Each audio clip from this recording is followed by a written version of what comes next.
सांगड़ में 3 ॼणनि जे क़त्ल वारे वाक़े ख़िलाफ़ मुसलसल एहतिजाजी धरणो जारी आहे। 3 ॾींहं गुज़री वञण बावजूदि इंतिज़ामिया अञा ताईं केस बि दाख़िल नाहे कयो। इंतिज़ामी बेहसी जो इहो आलम आहे जो अञा ताईं वाक़े जी शफ़ाफ़ जाच लाइ हुकूमती सतह ते को बि क़दम न खंयो वियो आहे। सॼो शहर बेवसी जो आलम बणियल आहे। मुख़्तलिफ़ सियासी समाजी अॻवाननि पारां शिरकत जो सिलसिलो जारी आहे। सिंधी अदबी संगत सिंध जो मरकज़ी सेक्रेटरी जनरल नूर चाकराणी, तहरीक इंसाफ़ जो मरकज़ी अॻवान हलीम आदिल शेख, फंक्शन लीग जो अॻवान वकार जट ऐं ॿिया सियासी समाजी अॻवान मुसलसल एहतिजाजी धरणे में शरीक आहिनि। वहशतनाक वाक़े ते 3 ॾींहंनि खां सॼो शहर बंदि पियल आहे। PPMNA शाज़िया मरी राति 3 वॻे अची पंहिंजी ज़िम्मेवारी अदा करे छॾी ऐं उन खां पोइ को बि नोटिस न वरितो वियो आहे। हाणे ज़रूरत इन ॻाल्हि जी आहे त छा जवाबदारनि ख़िलाफ़ केस बि दाख़िल थी सघंदो या न। 3 माण्हुनि जो क़त्ल थियो आहे। ॿियूं औरतूं, मर्द, नौजवान उहे ज़ख़्मी आहिनि ऐं आउं सम्झां थो इन समूरे मामले में हिते जी इंतिज़ामिया जो शर्मनाक फेल्यूअर आहे त उन्हनि हेसि ताईं जेको आहे लाश इन चौक ते पिया हुजनि ऐं उन्हनि जी का वाहर न थिए ऐं एसि ताईं जो उन्हनि जी मर्ज़ी जी FIR न थिए। पाकिस्तान जे कानून में आहे त को बि क्राइम थिए थो त मुतासिर जी पंहिंजे मर्ज़ी सां FIR थींदी, पोइ अॻिते इन्वेस्टिगेशन में जेको बि थिए उहो वरी ॿियो प्रोसेस आहे। पर हिते बज़िद आहे इंतिज़ामिया त असां पंहिंजी मर्ज़ी जी FIR करियूं, इहो किथे बि कोन्हे। इहा सरासर ज़्यादती आहे, ज़ुल्म आहे, नाहक आहे। इनखे असां रद्द करियूं था ऐं शाबस आहे हिते जे सांगड़ जे माण्हुनि खे जिन कंहिं बि सियासी वाबस्तगी खे पासे ते रखी हिन इंसानी हमदर्दी जे बुनियाद ते ऐं लिसानी तालुक़, मज़हबी तालुक़ उहे सभु ॿिए पासे रखी फ़क़ति हिकिड़े माण्हुनि जो मामिलो आहे, उन्हनि सां ज़्यादती आहे, उन्हनि सां बीठा आहिनि। उन्हनि खे सलाम आहे। हिते जा एक्टिविस्ट ऐं सियासी माण्हू ऐं समूरियुनि पार्टियुनि जा ॾिसां पियो त उहे हिते मौजूदु आहिनि ऐं हीउ मामिलो एसि ताईं बीहणो कोन्हे। यकीनन जेकॾहिं अवां ज़्यादतियूं कंदो त उहे ॾींहं ब ॾींहुं ऐं हर पल खां पोइ उनजी ॿी सूरत हाल जुड़ंदी, उहा शिदत वठंदी ऐं नेठि हिन करप्ट जेको आहे इंतिज़ामिया ऐं जाहिल इंतिज़ामिया, उनखे जाहिल चवंदुसि, उनखे अकुल हुजे हा त हिननि हीअ हेसि ताईं हीअ माण्हू ईअं लाश बेवाहा चौक ते न पिया हुजनि हा। उन्हनि खे घोड़ा खोड़ना पवंदा ऐं यकीनन तव्हां सभिनी जी सोभ थींदी। असां सिंधियत जी संगत जे सेक्रेटरी जनरल जे तौरु ऐं यकजहती तौरु वटि आयो आहियां। तव्हां सां हर सूरत सिंधियत जी संगत गॾु बीहंदी ऐं जीअं ही समूरियूं पार्टियूं बीठियूं आहिनि ऐं मुल्क जा जेके बि सलामती जा इदारा आहिनि उन्हनि खे बि इहा गुज़ारिश कंदुसि त बाबा मुल्क जी सलामती कहिड़े कम जी जेसिताईं तव्हां पंहिंजे माण्हुनि जी सलामती नथा चाहे सघो या नथा करे सघो। तंहिं करे उन्हनि सभिनी खे एक्टिव थियणो खपे। हायर अथॉरिटीज़ जेके आहिनि उन्हनि खे इहो एक्शन खणणु खपे, नोटिस वठणु खपे त हिननि माण्हुनि सां इंसाफ़ थिए। ही हिकिड़ा मासूम माण्हू आहिनि जेके बिना कंहिं वाहर जे हिते उन्हनि जा अज़ीज़नि जा लाश पिया आहिनि, उहे हिते चौक ते इंसाफ़ लाइ वॼाए रहिया आहिनि। ऐं छा करियूं त हाणे सोशल मीडिया ते अजीब हिकिड़ो जस्टिफिकेशन्स अचनि थियूं, उन्हनि जा बयान अचनि था त बाबा ही फलाण जो फलाण सां जहिड़ो, फलाण जो फलाण सां बिरादरी जो जहिड़ो, पर ईअं आहे कोन। जेकॾहिं ईअं हुजे हा कंहिं आम माण्हू जो जहिड़ो हुजे हा त पहिरें ॾींहुं FIR दाख़िल थी वञे हा। जेकॾहिं FIR दाख़िल नथी थिए त इन जो मतिलबु इहो आहे त इन जे पोयां को सगारियूं कोतूं आहिनि, सगारा हथ आहिनि। ऐं जेकॾहिं कंहिं पार्टी जो को अंदरूनी झेड़ो आहे त बाबा उहे ग्रुप, उहे तव्हांजा इख़्तिलाफ़ तव्हां पाण ताईं रखो, हिननि माण्हुनि खे पेश न करायो। तव्हां सभु हिन ज़ुल्म जो तदारक छो नथो थिए? उहा कहिड़ी ताक़त आहे जेका असांजी इंतिज़ामिया जा हथ पेर ॿधी अंधा बोड़ा गूंगा करे चुकी आहे? उहा कहिड़ी ताक़त आहे जेका हिननि नाहक क़त्लनि जो इंसाफ़ ॾियण लाइ बेवस आहे?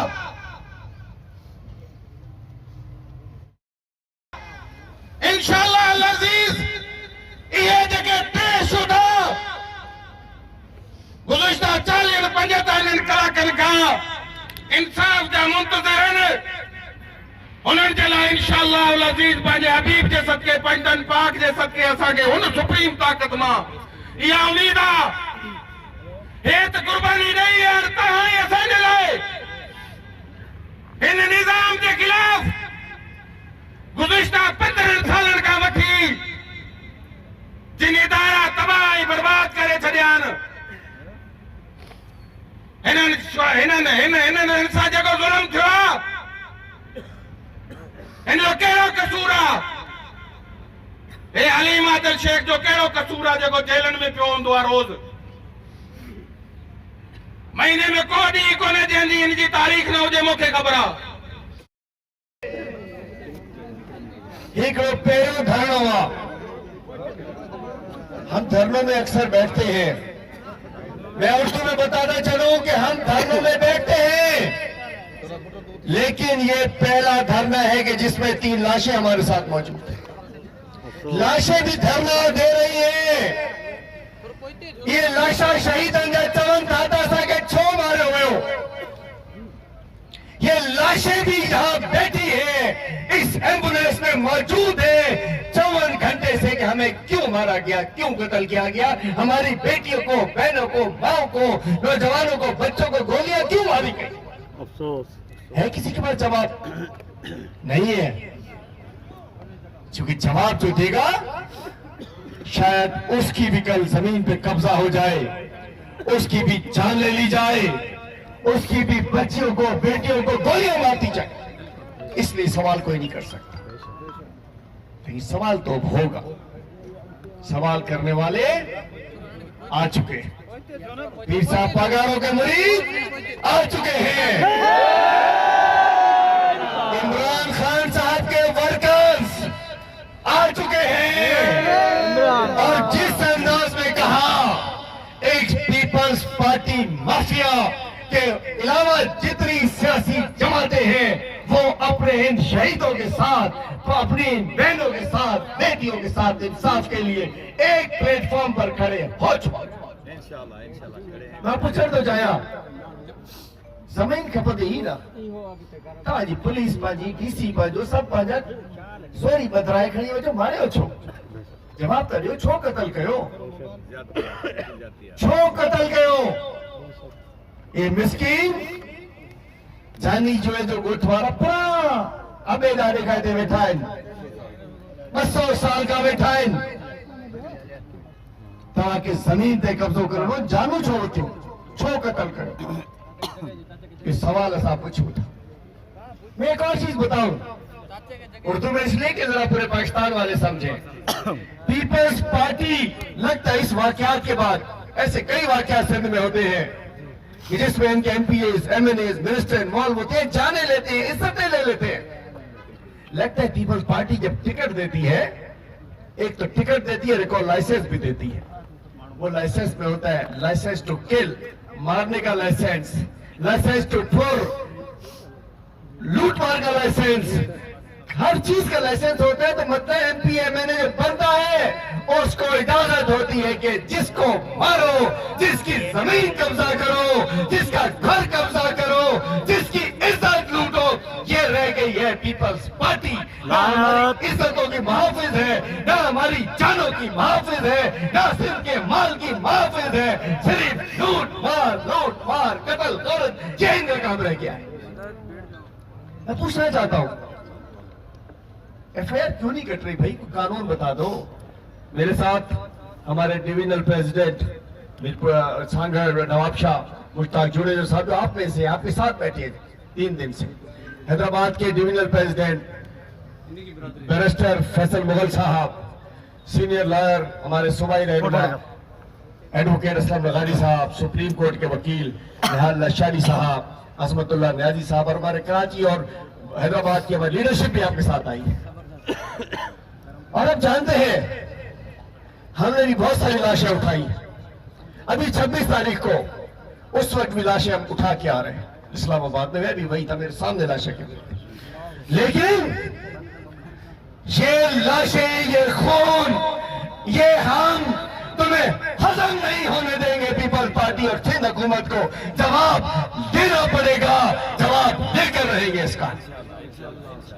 آئی جی صاحب ایف آئی آر کیوں نہیں کاٹ سکتے؟ بتا دیجئے، میں پبلکلی کہہ رہا ہوں، بہت سارے موبائل ہیں، اگر اجازت نہیں ہے، اگر اجازت نہیں ہے تو بھائی سیٹ چھوڑ دیجئے۔ آئی جی صاحب اجازت نہیں ہے تو سیٹ چھوڑ دے۔ میں بھی اندر پنڈال کے اندر زمین پر بیٹھے میں اپنی بیٹیوں سے مل کر آیا ہوں جن کو گولیاں لگی ہوئی ہیں۔ وہ بچی کہتی ہے ہمیں کیوں گولیاں ماری گئی ہیں؟ تو چھوٹے چھوٹے معصوم بیٹا بیٹی ان کے باپ کو شہید کر دیا گیا، ایک بزرگ ہماری ماں اس کے بیٹے کو شہید کر دیا گیا۔ میں پوچھنا چاہتا ہوں ان بچوں کو، والدین کو کیوں قتل کیا گیا، کیوں مارا گیا، کیوں ہسپتال بھیجا گیا، کیوں زخمی کیا گیا؟ جواب تو دو۔ نیند کیسے آتی ہے ظالموں؟ نیند کیسے آتی ہے جانے لینے کے بعد؟